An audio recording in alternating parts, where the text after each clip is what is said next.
introducción de Casero de Reina sobre el libro de Eclesiastés.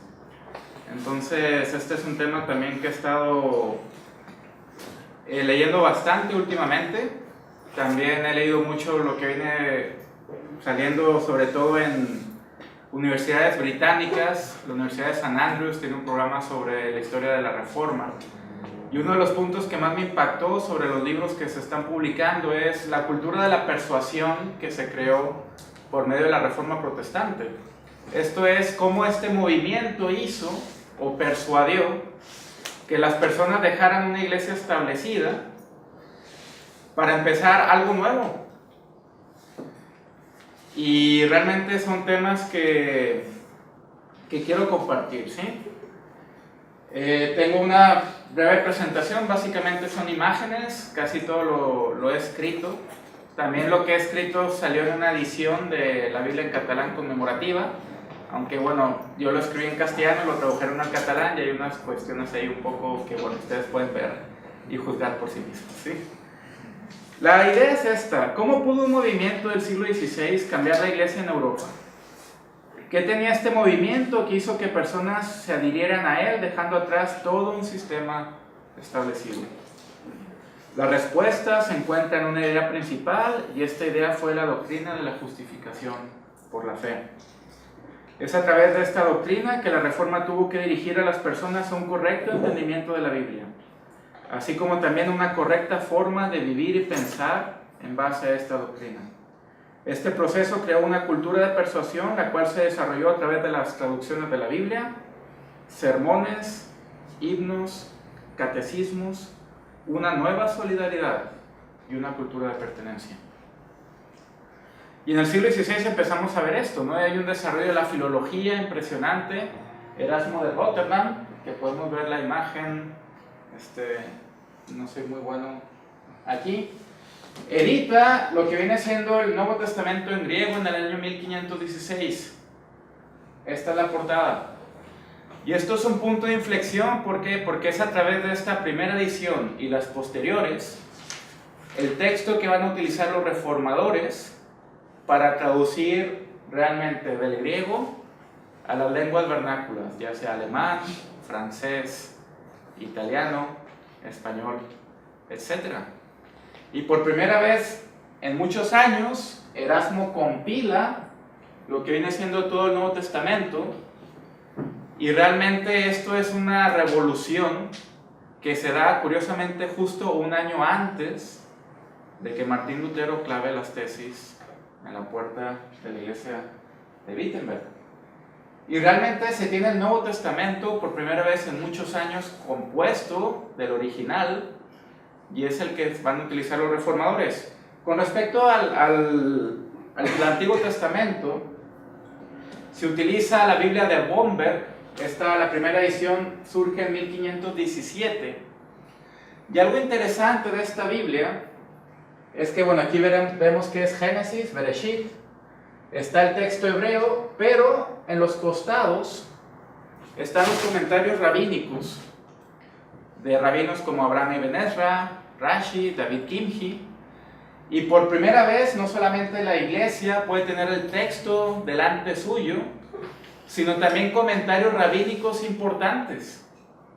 Entonces, fíjense, 1516 el texto griego del Nuevo Testamento editado por Erasmo, 1517 la Biblia editada por Daniel Bomberg, que es el texto hebreo, y todo esto se suma y va a crear o va a ayudar a que la Biblia se traduzca de los originales a las lenguas vernáculas. Realmente la imprenta va a ser un factor fundamental para el desarrollo de la ciudad de la Reforma. Hay un libro muy bueno que es de Andrew Pettigrew que se llama Brand Luther, que es la marca Lutero, y este libro trata acerca de cómo realmente Federico el Sabio crea un sistema de imprenta en Wittenberg que no solamente desarrolla la ciudad de la Reforma, sino que crea ¿qué? Riqueza. ¿Por qué? Porque estos libros se venden. Entonces hay un ganar-ganar ahí impresionante. Martín Lutero ve la necesidad de volver a las fuentes, esto es regresar al origen de los idiomas bíblicos, hebreo, arameo y griego. La reforma realmente es una restauración, no es una innovación. Y esto es importante marcar. La reforma es una restauración, no es una innovación. Para que esta reforma tuviera lugar, era importante volver a la palabra de Dios como base. Martín Lutero tiene una frase famosa que dice: un simple laico guiado con las escrituras es más grande que el más poderoso papa sin ellas. Y Martín Lutero, por lo tanto, tiene que predicar con el ejemplo. Y algo importante es que Martín Lutero termina su traducción del Nuevo Testamento al alemán en 1522. ¿Qué texto usó? El de Erasmo de Rotterdam. Y esto es un punto de partida. ¿Por qué? Porque se empieza a traducir la Biblia en los demás idiomas. Vemos un ejemplo de esto. Si el Nuevo Testamento se traduce al inglés en 1526, al francés en 1530 y al español por Francisco de Encinas en 1543. Después de traducir el Nuevo Testamento, se empieza también a traducir el Antiguo Testamento, que es un poco más complejo la traducción. Y vemos traducciones completas, Antiguo y Nuevo Testamento, en alemán en 1534, en francés en 1535, en inglés, que es la Great Bible, en 1539 y en español en 1569. Las primeras traducciones contienen lo siguiente.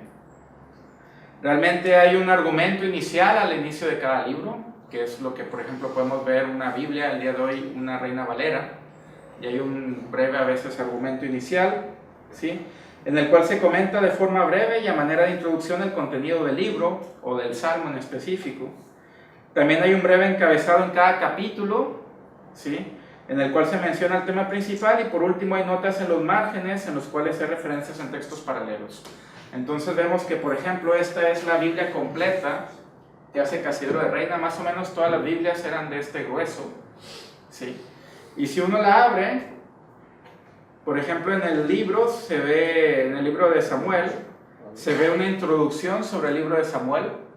Hay comentarios al margen con respecto a la palabra hebrea en cuestión, ¿sí?, y hay una breve introducción antes de cada capítulo. Entonces vemos que no solamente los reformadores están traduciendo, sino que están creando ayudas de lectura para que la persona otra vez tenga un pleno conocimiento de lo que es la palabra de Dios. Entre los traductores más conocidos o más importantes que destacan en el siglo XVI tenemos a William Tyndale, que es el que traduce la Biblia, casi toda la Biblia en el inglés. Miles Coverdale, que también es un compañero de batalla de Tyndale. Tenemos a Martín Lutero, Francisco de Encinas, Casidro de Reina. Y en francés tenemos a Pierre Robert Olivetan, que bueno, otra vez mi francés no es puro o pulcro. Entonces si digo yo una pronunciación en francés medio mal, bueno, pido perdón de antes, que es un idioma que no domino. Este hombre, Olivetan, es primo de Juan Calvino, y este hombre traduce la Biblia al francés y pide que Juan Calvino sea la persona que escriba el prólogo de esta Biblia. Y Juan Calvino menciona en el prólogo lo siguiente: es la voluntad del Señor de las luces, por su Espíritu Santo y mediante este santo y salvador evangelio, el enseñar a los ignorantes, dar fuerza al débil, iluminar a los ciegos, y hacer que su verdad reine entre todos los pueblos y naciones, con el fin de que todo el mundo conozca un solo Dios y un Salvador, quien es Jesucristo, una fe y un evangelio, que así sea.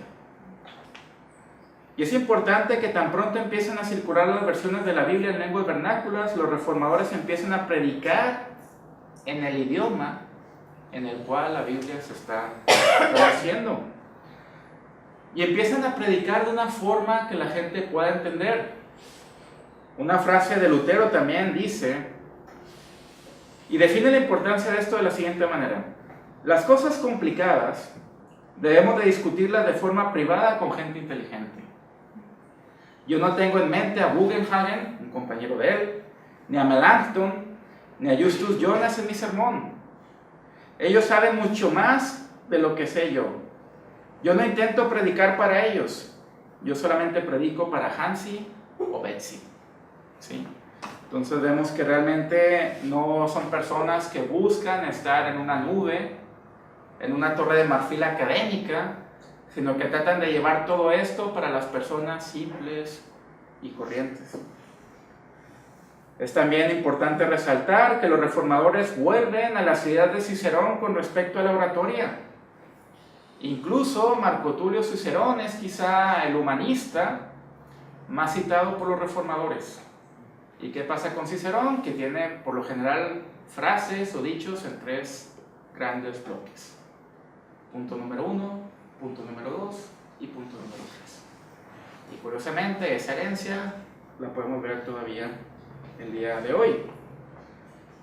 Y sobre los sermones, bueno, esto podría ser una sola charla que nos lleve mucho tiempo. Vemos que los reformadores empiezan a seguir o empiezan a predicar siguiendo el siguiente patrón: sección por sección, libro por libro. Esto es sermones expositivos en donde se comentará todo lo relacionado con los capítulos a tratar. Entonces vemos que empiezan a predicar, por ejemplo, del libro de Deuteronomio en diciembre, y si toca el día de Navidad, ¿qué sigue? Deuteronomio 25 o el capítulo que siga. Entonces al origen no se sigue un calendario litúrgico en sí, sino que se empieza a predicar libro por libro y verso por verso. Tenemos aquí, bueno, esta es la Biblia de Lutero, que también es muy gruesa. Y tenemos aquí la imagen de Zwingli o Zwinglio en castellano.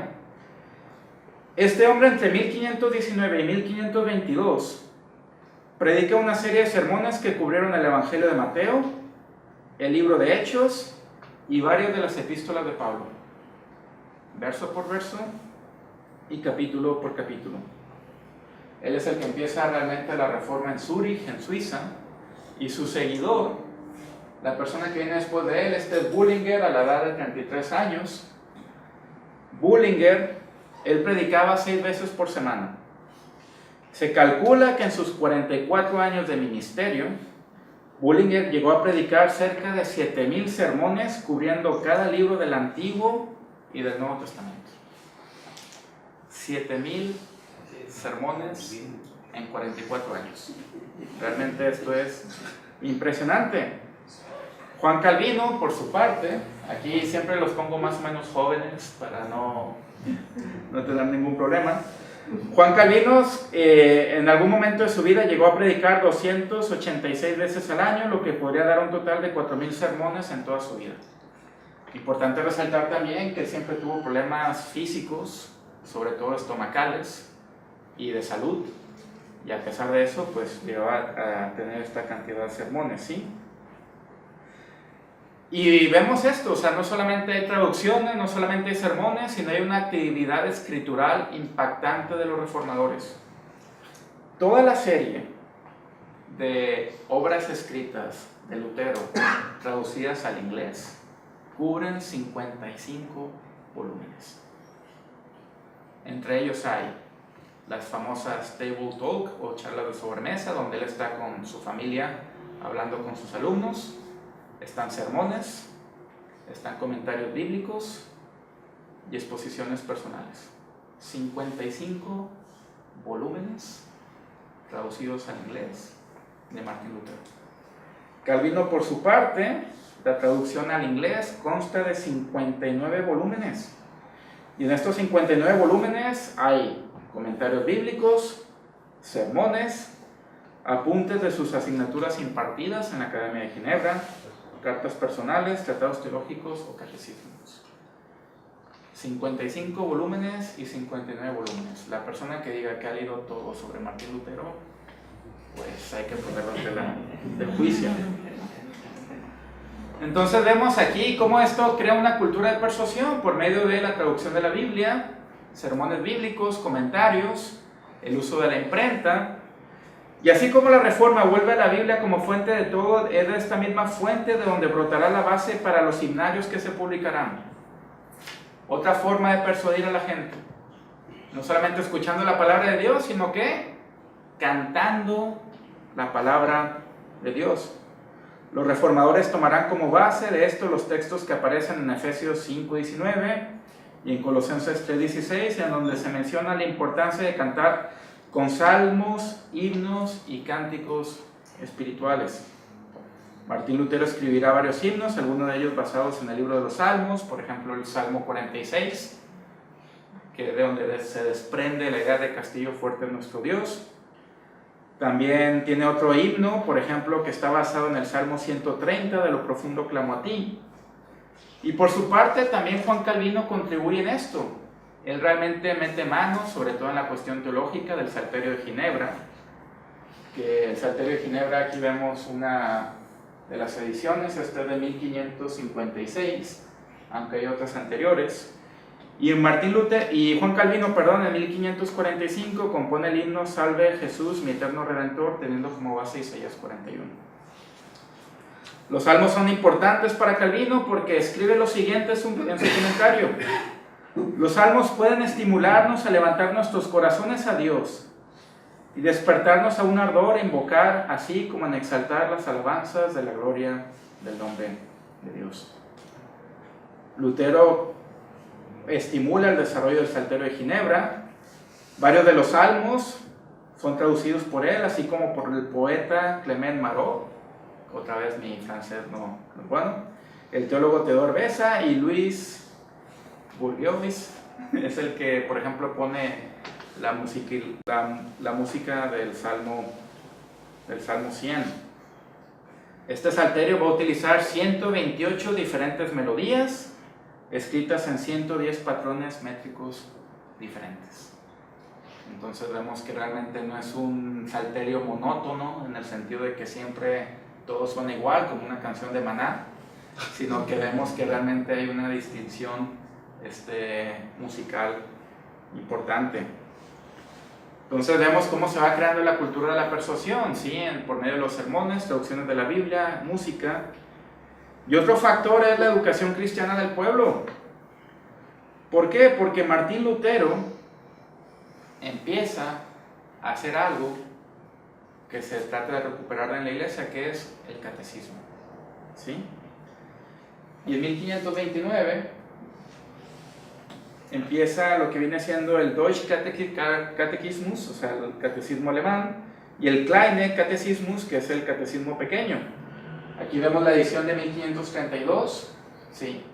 Donde Martín Lutero, este pequeño catecismo es para la gente más joven de la iglesia, y en forma de pregunta y respuesta trata de enseñar las grandes verdades de Dios.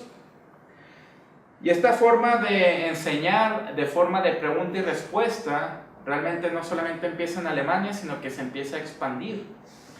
Juan Calvino tiene la misma idea y en 1541 publica un catecismo después de haber estado preparándolo por 5 años. Este catecismo, Calvino lo divide en 55 lecciones, con las cuales se cubre en un año entero el estudio de las cosas esenciales de la fe. Las preguntas y respuestas del catecismo suelen ser breves y el material está organizado con una estructura clara, ¿sí? Entonces vemos cómo se va desarrollando esto y se materializa en 1563 con un alumno de Calvino y un alumno de Melanchthon, que los dos se juntan y forman lo que viene siendo el catecismo de Heidelberg. El día de hoy este catecismo se sigue utilizando en iglesias reformadas. Y este catecismo está dividido en 52 lecciones. Pregunta, ¿cuántos domingos hay en el año? 52. Por lo tanto, en todo un año se enseña todo lo esencial de la fe cristiana. Entonces vemos realmente cómo todo esto se va desarrollando de una forma interesante, ¿sí? Otro aspecto importante de la educación teológica es la formación de universidades o centros de estudio. Thomas Cranmer, por ejemplo, es un hombre que es el que empieza la reforma religiosa, no la política, sino la religiosa en la Iglesia de Inglaterra. Y es un hombre que empieza a juntar, tanto en Oxford como en Cambridge, la crema y la nata de los teólogos, ¿sí? Él es el que lleva a Francisco de Encinas, por ejemplo, a enseñar griego en Cambridge. Él lleva a Peter Martyr Vermigli, un italiano, también a enseñar, a Martin Bucer, que fue el reformador de Estrasburgo, y realmente tuvo mucho la intención de llevar a Melanchthon, pero vemos cómo realmente hay un esfuerzo de que hubiera una calidad educativa impresionante en las universidades realmente inglesas.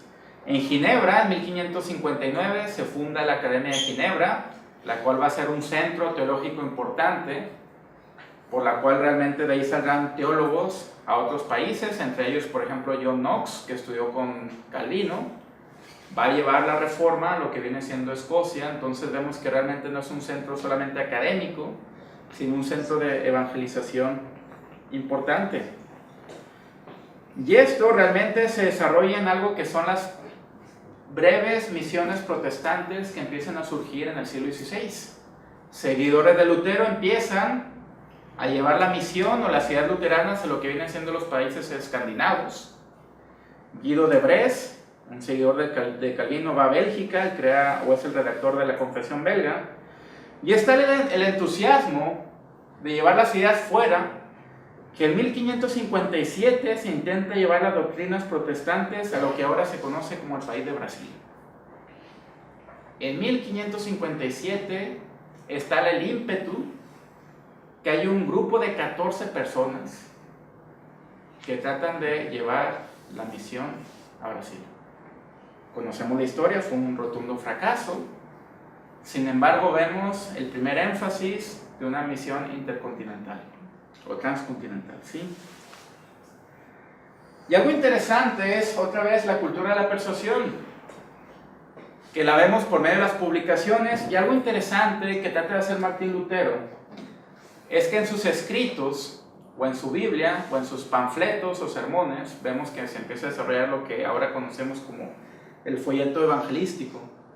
Lutero habla con Lucas Cranach, que es un artista, y es el artista favorito de él, que va a desarrollar diversas imágenes que van a aparecer en sus escritos. Aquí vemos a Jesús expulsando a los vendedores en el templo, y aquí vemos, bueno, siempre pone la imagen del Papa como alguien que recibe dádivas, etc. Pero vemos aquí un aspecto importante. ¿Por qué? Porque para Martín Lutero es fundamental transmitir un mensaje que la gente pueda entender. Y emplea a este artista. ¿Por qué? Porque para él era importante que si iba a ver una imagen o algún dibujo, este dibujo tuviera una calidad suficiente. Y Lucas Cranach es un hombre que va a hacer esta serie de imágenes, no solamente para la Biblia de Lutero, sino para los demás escritos que va a haber. Y realmente esto crea otra vez un impacto en la gente y crea y desarrolla la cultura de la persuasión. Uno de los aspectos menos mencionados respecto a la Reforma Protestante es la nueva solidaridad que se empieza a desarrollar. Otra vez, un punto esencial de la Reforma es que la unidad se da en la doctrina de la justificación por la fe. Nunca hay una uniformidad, pero sí hay una unidad. Entonces, ¿qué pasa? Que empieza a haber persecuciones. Y dentro de las persecuciones hay un momento en el cual está reinando un niño joven, bueno, un niño, menos de 16 años, que se llama Eduardo VI en Inglaterra. Y es ahí donde se empiezan a recibir los primeros refugiados protestantes. En la época que va de 1547 a 1553, realmente llegan a Inglaterra personas importantes de la altura de Francisco de Encinas, Peter Marty Vermigli, Martin Bucer, etc., que realmente van a contribuir con lo que viene siendo el desarrollo de la Reforma en Inglaterra. La ciudad de Ginebra también es un lugar donde llegan protestantes franceses perseguidos. Uno de ellos es Juan Calvino, otro de ellos es John Knox, un escocés que llega ahí y se refugia. Entonces vemos cómo se empieza a desarrollar una cultura de solidaridad. La ciudad de Emden, en Alemania, realmente es el lugar, el punto donde más adelante se va a desarrollar lo que viene siendo la reforma en Países Bajos o la revolución que va a traer consigo la implantación del protestantismo en Países Bajos. Entonces vemos cómo realmente hay un desarrollo de solidaridad entre estos países que tienen en común lo que viene siendo la doctrina de la justificación por la fe. Un elemento más que podemos ver en toda esta cultura es el desarrollo de una cultura de pertenencia. La Reforma trajo consigo movimientos nacionales en donde de forma casi inmediata se fueron desarrollando identidades lingüísticas y culturales. Al comienzo del movimiento, estos elementos lingüísticos y culturales causaron tal impacto que desembocaron en una pertenencia dentro de las diversas tradiciones que fueron emergiendo. Martín Lutero es alguien muy alemán, por lo tanto, realmente procura que haya cierta cultura alemana dentro de la iglesia. Y hay elementos dentro de la adoración del culto luterano que realmente pertenecen a algo que es muy alemán.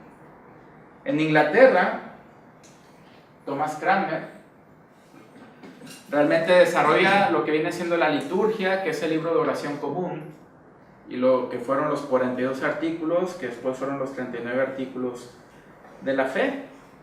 Entonces vemos que realmente él crea una unión dentro del idioma inglés, que esto se puede ver dentro de este tipo de liturgia. John Knox procura hacer lo mismo en Escocia. Entonces vemos un desarrollo que esto forma parte de la cultura de pertenencia. Alguien es anglicano, se siente anglicano; alguien es luterano, se siente luterano. ¿Por qué? Porque tiene su catecismo, tiene sus elementos de liturgia y tiene su forma de adorar a Dios en su idioma propio. Entonces algo importante es de que se desarrolla una identidad realmente dentro de las personas que las ayudan a afirmarse, a sentirse anglicanas, luteranas y reformadas. Y la reforma fue una vuelta a la Biblia como palabra de Dios, en especial a las fuentes en que fue escrita, ¿sí? Griego, arameo y hebreo. Al volver a estas fuentes, los reformadores llegan a la conclusión de que el hombre puede tener comunión directa con Dios sin intermediarios. La doctrina de la justificación por la fe da al hombre una razón por la cual puede tener seguridad, sabiendo que la obra de Cristo es completa y que los pecados del hombre han sido pagados en su totalidad. El hombre solo debe de creer y tener confianza en que Cristo ha logrado la salvación del hombre. Esto debido a, como dice el texto de Pablo a los Romanos, ya no hay ninguna condenación para los que están en Cristo Jesús, los que no andan conforme a la carne, sino conforme al Espíritu. La doctrina de la justificación por la fe fue un impulso que ayudó a que los reformadores tradujesen la Biblia en el idioma del pueblo. Esto trajo consigo un retorno a las enseñanzas de los idiomas en que los textos de la Biblia habían sido escritos.